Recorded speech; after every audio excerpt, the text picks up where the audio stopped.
Assalamualaikum warahmatullahi wabarakatuh. Alhamdulillah, wassalatu wassalamu ala rasulillah. Hadirin para netizen yang dimuliakan Allah subhanahu wa ta'ala, pada kesempatan ini kita akan membahas tentang persekusi. Persekusi ini istilah yang belum lama muncul. Istilah yang sering digunakan dulu adalah intimidasi atau penyiksaan atau teror. Tetapi persekusi ini menjadi terkenal ketika banyak kelompok yang menggunakan kekuatan kelompoknya, kekuasaannya untuk mengintimidasi orang-orang yang tidak sejalan dengannya. Mereka bergerombol dalam satu grup dan menghajar dalam tanda kutip siapa saja yang berani mengkritik, berani bersuara atas kegiatan atau hal-hal yang dilakukan oleh kelompok tersebut. Jadi mereka marah, tidak boleh dikritik, tidak boleh dijelek-jelekan, sehingga sering mendatangi orang yang menjelek-jelekannya, mengancamnya, mengintimidasinya, menakut-nakutinya. Itulah disebut persekusi. Persekusi ini lebih mengarah kepada kelompok-kelompok dalam masyarakat. Satu kelompok mengintimidasi yang lain, maka disebutlah persekusi. Akhir-akhir ini persekusi kembali marak ketika suasana kritik terhadap Habib sedang gencar-gencarnya seiring dengan munculnya kritik Kiai Haji Imaduddin terhadap nasab Ba'alawi, yang artinya menggoyang atau mengguncang seluruh para habaib di seluruh Indonesia, baik zaman sekarang maupun zaman yang dulu-dulu, sejarah-sejarah para habaib di Indonesia, dan juga nasib para habib-habib mendatang.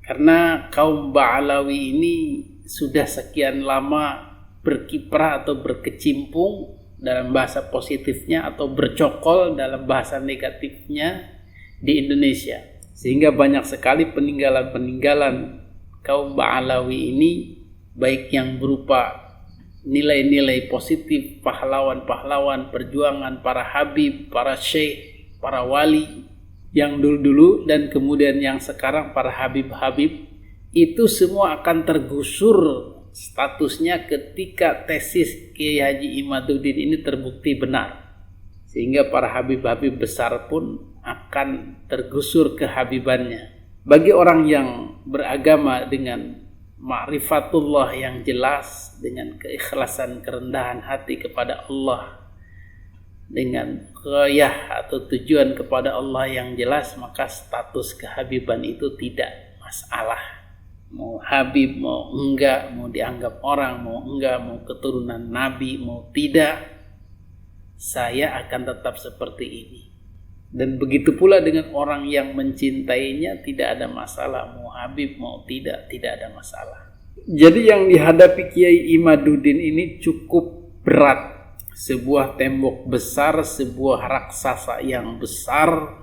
Sementara Kiai Haji Imaduddin sendiri adalah seorang kiai biasa, seperti Jalut dan Tolut atau David versus Goliath. Tetapi suara-suara Kiai Haji Imaduddin ini didukung banyak masyarakat pribumi, terutama yang jengah dengan kelakuan para habaib dari klan Ba'alawi ini, sehingga dukungannya begitu masif, baik itu di media sosial, di dunia maya maupun di dunia nyata. Sehingga akhir-akhir ini obrolan masyarakat banyak mengambil tema, benarkah status Habib itu? Tema tes DNA, tema meragukan Habib Bahar, dan lain-lain. Ini tentu saja menuai pro dan kontra, baik yang cinta kaum Ba'alawi atau yang sementara ini disebut Habib, maupun yang mengkritiknya. Maka yang mengkritik ini, karena yang dihadapi adalah tembok besar, sebuah bangunan besar, sebuah kekuatan besar, maka mereka rentan terhadap intimidasi. Walaupun para pendukung dari klan Ba'alawi ini pun adalah pribumi, muhibbin, para pecinta habaib yang sudah kadung meyakini, percayai, dan mentazimi para habaib kaum klan Ba'alawi ini. Ini yang susah. Jadi ketika terjadi intimidasi, maka yang berhadap-hadapan adalah pribumi versus pribumi. Ini yang tidak kita inginkan.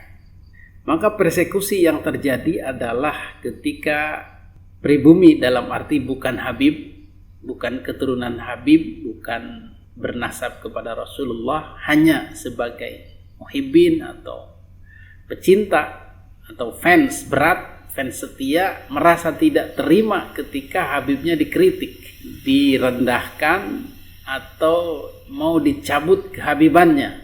Ini sama saja dengan kekurang ajaran, begitulah kira-kira. Sehingga mereka akan mencari orang-orang yang berbuat seperti itu, mengintimidasinya, mengancamnya, jangan sampai berbuat begitu, jika berbuat begitu akan kami bla bla bla bla. Itulah disebut persekusi. Orang-orang yang mengkritik habaib ini akan didatangi, kemudian dengan dalih klarifikasi atau ngobrol atau ngopi, mereka membawa pasukan dalam tanda petik, kemudian pintarnya juga membawa polisi yang judulnya adalah diminta mengamankan, tetapi ikut satu rombongan dengan mereka, sehingga orang yang didatangi ini berkesimpulan bahwa mereka juga akan dilaporkan polisi karena mereka sudah membawa polisi. Inilah kesalahan polisi di sini, tidak menjadi penengah karena mereka ikut serta walaupun dengan dalih akan menjadi penengah, tetapi tetap saja dari sisi yang didatangi akan merasa terancam, terintimidasi, baik oleh kawanan orang-orang yang datang maupun dengan kedatangan polisi tersebut. Jadi kita kesini ini bukan tanpa alasan. Jadi Nyon Sewu ini bahayanya kalau mengeluarkan statement di tempat publik itu bakal multi arti. Saya yakin jenengan niatnya baik untuk amar ma'ruf, saya sepakat.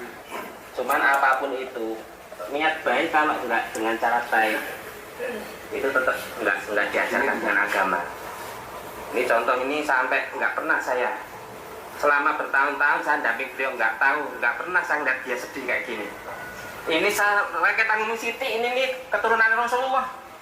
Paham betul jenengan? Nyon Sewu ini rakyat Tanjung Sadar Siti ini ada di darah Rasulullah, jenengan harus sadar.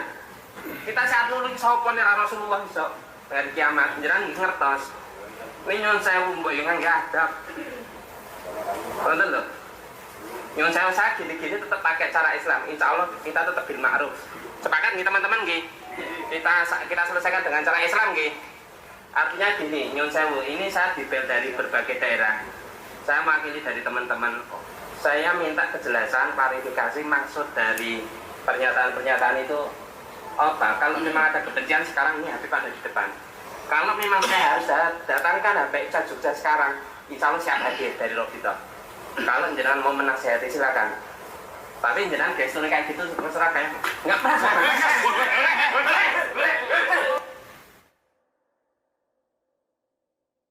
Persekusi ini sering terjadi pada orang-orang kecil pribumi yang kontra dengan para habaib, dengan para muhibbin, dan kemudian mereka diminta untuk tidak bersuara lagi, tidak mengkritik lagi, tidak menjelek-jelekan lagi, tidak meragukan kenasabannya dan seterusnya. Itulah disebut persekusi. Bahkan terjadi pengancaman. Jika masih berbuat seperti ini, maka akan kami bla bla bla. Mungkin dilaporkan ke polisi, mungkin ada kekerasan fisik dan lain-lain. Nah, bagaimana cara mengatasinya? Nah, ini sedikit tips buat para pejuang NKRI, artinya yang ingin berdakwah mengembalikan posisi agama Islam ini agar tidak dikuasai, ditunggangi, dimanfaatkan oleh kaum Ba'alawi atas nama kehabibannya atau kenasabannya, sehingga agama ini menjadi sempit, manusia atau umat muslim Indonesia terancam ketakutan karena jika tidak menghormati Habib maka akan masuk neraka, maka akan dibenci Nabi, tidak akan mendapat syafaat, dibenci Allah dan seterusnya. Berbagai macam ancaman yang dilontarkan oleh para klan Ba'alawi ini. Inilah dakwah juga yang sebenarnya harus didukung. Jadi bukan dalam rangka membenci Habibnya, tetapi dalam rangka meluruskan agama Islam ini. Dan kalaupun ada kritik terhadap keraguan nasab Ba'alawi ini bukan dalam arti membenci, tetapi mencari kebenaran. Kalaupun tidak nyambung kepada Rasulullah, itu tidak mengurangi rasa hormat, takzim, karomah, kebaikan daripada para habaib yang ada di Indonesia dari keluarga Ba'alawi ini. Bagaimana tips untuk menghindari persekusi ini? Yang pertama, perlu Anda ketahui bahwa para pejuang NKRI ini atau disebut Laskar NKRI, para pendukung Kiai Haji Imaduddin, pendukung Gus Fuad dan lain-lainnya sangat banyak sekali, jumlahnya masif, dan mereka sekarang sudah terkoordinir berbagai wilayah.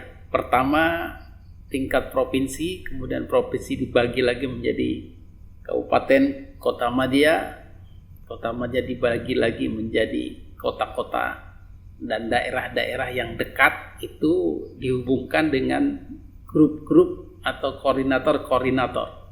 Maka grup-grup atau koordinator-koordinator ini tergabung dalam kelompok-kelompok WA. Grup WA ada Laskar NKRI wilayah Banten, wilayah Jawa Barat, Banten juga ada yang Jabodetabek, ada juga dengan jika kota besar ya satu. Maka di situ terkumpul orang-orang yang solid, yang siap bahu-membahu membantu jika ada persekusi. Jika yang mempersekusi adalah dari kelompok terlarang, misalnya HTI atau FPI, Front Pembela Islam, maka di situ ada kontaknya dengan BNPT, Badan Nasional Penanggulangan Terorisme. Maka di situ akan turun BNPT, bisa diundang jika ada gejala terjadi persekusi. Kemudian jika yang mempersekusi adalah kelompok yang sah, yang resmi, seperti FPI model baru, yaitu Front Persaudaraan Islam atau Forum Umat Islam dan seterusnya, maka yang akan menghadapi adalah koordinator-koordinator wilayah Laskar NKRI plus banser-banser yang ada di wilayah masing-masing. Kemudian di setiap tempat masing-masing ketika akan didatangi oleh orang yang ingin mempersekusi, maka dilakukan koordinasi dengan RT, RW, dan Babinsa setempat, sehingga akan rapi dan tidak akan terjadi kekerasan. Demikian antisipasi terhadap persekusi ini yang sebenarnya sudah dibentuk nomor-nomor kontak dan para pejuang NKRI antar daerah yang sudah siap membackup, membantu siapapun yang merasa terancam dengan permasalahan ini. Baik itu antara pejuang NKRI mendukung Kiai Haji Imaduddin, Gus Fuad dengan para habaib, dengan klan Ba'alawi, ataupun persekusi lainnya yang mengganggu negara kesatuan Republik Indonesia atas nama agama. Ini juga bisa dilaporkan atau dilakukan koordinasi dengan nomor-nomor tersebut. Demikian informasi ini mudah-mudahan bermanfaat bagi siapapun yang merasa tidak nyaman atau terancam dengan intimidasi kelompok-kelompok yang ingin menyelesaikan masalah ini dengan kekerasan, dengan tekanan, bukan dengan dialog atau dengan diskusi di media sosial atau diskusi resmi. Silahkan diperiksa linknya untuk masuk ke grup-grup Laskar NKRI di mana Anda berada. Semoga Allah melindungi kita semua. Semoga Allah melindungi para pejuang dakwah Islam ini. Adanallahu wa iyyakum ajma'in. Wassalamualaikum warahmatullahi wabarakatuh. Lautan pagi terbentang di Nusantara. Buat kami membara, rakyat bersatu, ikrar menjaga. Kami Laskar NKRI, lahir dan besar di negeri ini. Jangan kau coba mengusik kami, gelora kami tak tertandingi. Tak rela jika bumi pertiwi, luka dan goyah dipecundangi. Kami di sini